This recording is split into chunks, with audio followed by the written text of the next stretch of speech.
intentional and permanent ceasefire that would leave Hamas in a position to carry out future October 7th attacks, as it has threatened to do so many times. This resolution draws a dangerous false equivalence between Israel and Hamas. The United States will never accept this. President Trump will never accept this. He has made clear all 48 hostages must be released now. This resolution also refuses to acknowledge and seeks to return to a failed system that has allowed Hamas to enrich and strengthen itself at the expense of civilians in need.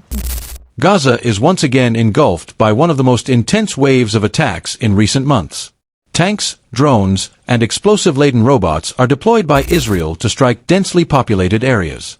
Explosions rock the city center repeatedly, trapping civilians who have no safe place to hide. Amid this dire situation, hopes for a ceasefire have been crushed at the diplomatic table. The United Nations Security Council, expected to be the last bastion of peace, has once again shown its weakness. Out of 15 members, 14 countries supported a resolution to halt the war. Yet a single veto from the United States nullified the entire effort. This was not the first time. It marked the 6th time since the Gaza conflict reignited that Washington has used its veto. Citing Israel's right to self-defense, the U.S. has once again closed the door on peace. Meanwhile, casualties continue to mount on the ground. At least 40 civilians were killed in just one day. The humanitarian disaster looms larger, while the voice of justice in the international forum is silenced by a single power. Segment Pertama Ini Saya Terjemakan Sekara Akurat Dan Masi Professional Allah Berita International. Amid the relentless sounds of explosions shaking Gaza, the world witnesses a diplomatic drama ending in deep disappointment. On September 18, 2025, the UN Security Council held a critical session to discuss a ceasefire resolution. Tension filled the chamber from the start, as delegates pinned their hopes on a measure that could save thousands of trapped civilians. The draft resolution, submitted by 10 elected council members, called for an immediate, unconditional halt to hostilities, the release of all detainees, and the lifting of restrictions on humanitarian aid. It explicitly described the situation in Gaza as a humanitarian disaster, marking a step further than previous resolutions. Yet hope crumbled instantly. Out of 15 council members, 14 voted in favor, while one cast a veto. The United States once again used its veto power. For many diplomats, Washington's move was a harsh blow to the cause of humanity. Senior U.S. Security Advisor Morgan Ortagus stated the resolution was flawed for failing to condemn Hamas and not recognizing Israel's right to self-defense, the same reasoning cited in prior vetoes. Furthermore, Ortagus criticized the UN's methodology in declaring a famine in Gaza. These statements triggered international criticism, with many viewing Washington's rationale as a cover for biased policy that prolongs Palestinian suffering. Outside the chamber, journalists noted the frustrated faces of several diplomats. For them, this failure adds to a long list of UN deadlocks in resolving conflicts. Meanwhile, Gaza bleeds, and a single veto has silenced the majority's voice. The failure of the Security Council's ceasefire resolution triggered strong reactions from countries worldwide. The Palestinian ambassador to the UN, Riyad Mansour, expressed that his people have lost faith in an institution once considered a symbol of international justice. He described the anger and frustration of Palestinians who daily witness their families killed, homes destroyed, and futures shattered while the world debates without producing concrete action. Similar disappointment came from Algeria's ambassador, Ammar Benjam, who apologized to the Palestinian people for not doing enough to prevent civilian suffering. Yet he praised the 14 countries that stood on the side of humanity by fully supporting the resolution. Pakistan's ambassador added that the vote marked another dark moment in the UN's history. Criticism also fell upon the United States, with many delegates viewing Washington's veto not just as a political decision, but as a statement that civilian lives in Gaza are less important than strategic interests in Israel. Analysts emphasized that with 6 consecutive vetoes, the U.S. has blocked every possible avenue for peace. Ironically, as the world needed global solidarity the most, the Security Council is trapped in a structural deadlock that gives one voice more power than the majority. Meanwhile, the humanitarian situation in Gaza deteriorates by the hour. Thousands of families are displaced, sleeping in open areas and relying on minimal aid. The streets are filled with debris and smoke, and children are the most vulnerable, with hundreds suffering from acute malnutrition.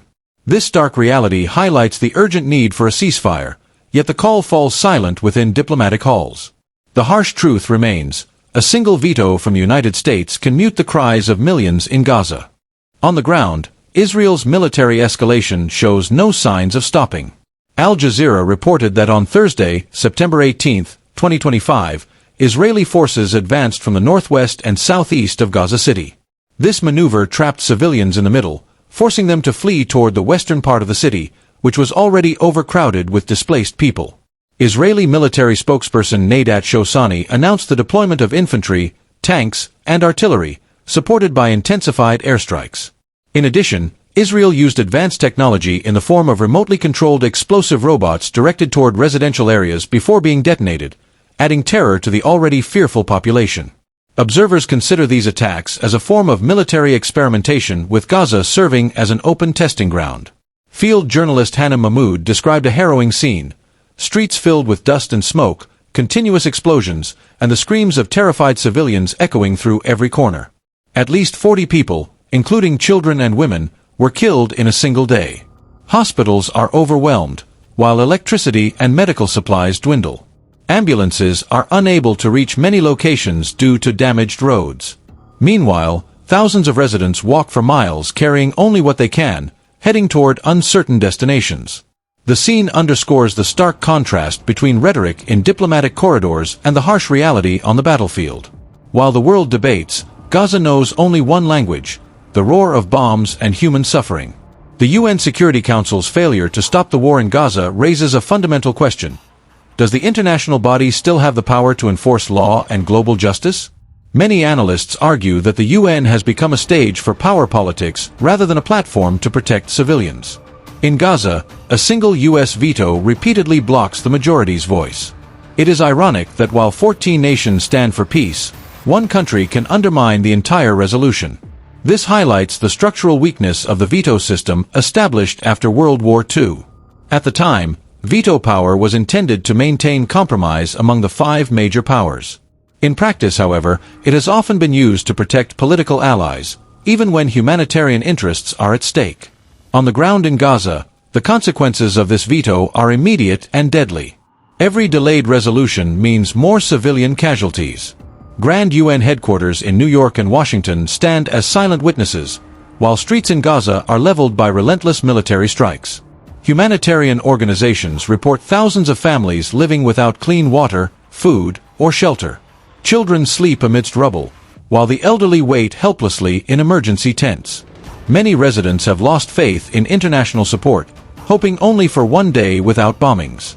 This stark contrast between the lofty promises of global institutions and the bitter reality endured by Palestinians underscores the urgent need for actionable solutions, yet time continues to run out, and lives continue to be lost. Despite mounting international criticism, the United States remains steadfast in its position.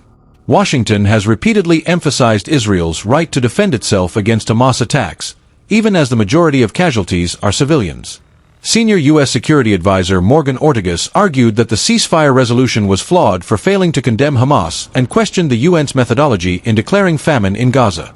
She also praised the Gaza Humanitarian Foundation, an organization established by Israel and the U.S. to provide aid.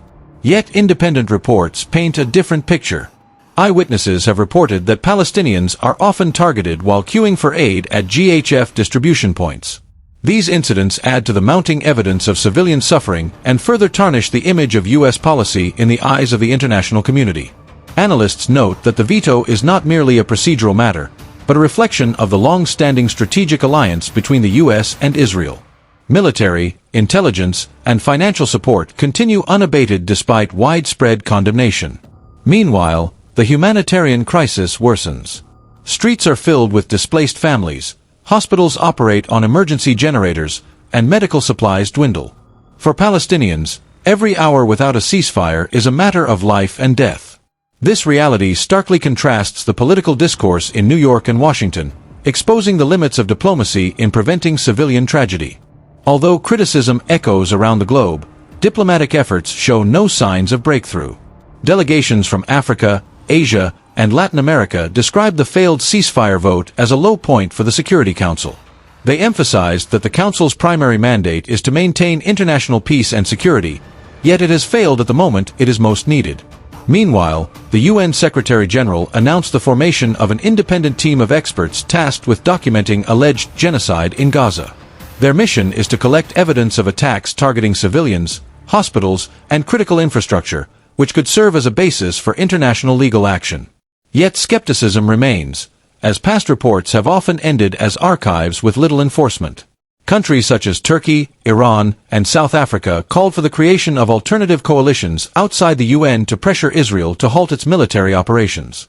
However, such proposals face enormous challenges given the limited economic and military power compared to the alliances backing Israel. On the ground, the humanitarian situation continues to deteriorate. Thousands of families remain displaced, sleeping in open areas and relying on minimal aid.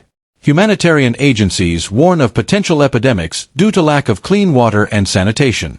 Children are the most vulnerable, with hundreds suffering from acute malnutrition. The urgent need for a ceasefire is clear, yet these appeals are silenced in diplomatic halls. One U.S. veto continues to overpower the cries of millions in Gaza, highlighting the stark divide between international discourse and the reality of war. The world now faces a stark dilemma. Gaza continues to bleed, while international diplomacy loses credibility. The UN Security Council's repeated failure underscores the fragility of global mechanisms when the political interests of a few outweigh the suffering of millions. A single U.S. veto has nullified the majority's voice, extinguishing hope for Palestinians who long for a pause in the unending conflict. The pressing question remains: how long will the world allow this tragedy to unfold? Condemnations are voiced, solidarity demonstrations are held in capitals worldwide, and calls to boycott products linked to Israel or its allies grow louder. Yet on the ground, bombs keep exploding, drones patrol the skies, and Israeli tanks continue destroying homes. Children grow up amid fear, and the elderly watch history repeat itself with no real hope. Many observers argue that unless veto powers are reformed, the UN risks becoming a symbolic institution, grand in structure but powerless to enforce resolutions or protect the most vulnerable. Gaza reflects this failure, a humanitarian tragedy broadcast globally yet allowed to persist. The question now: will the international community continue to watch from afar, or will decisive action be taken outside the UN framework to stop the bloodshed? Time is running out, and every passing hour means more lives lost.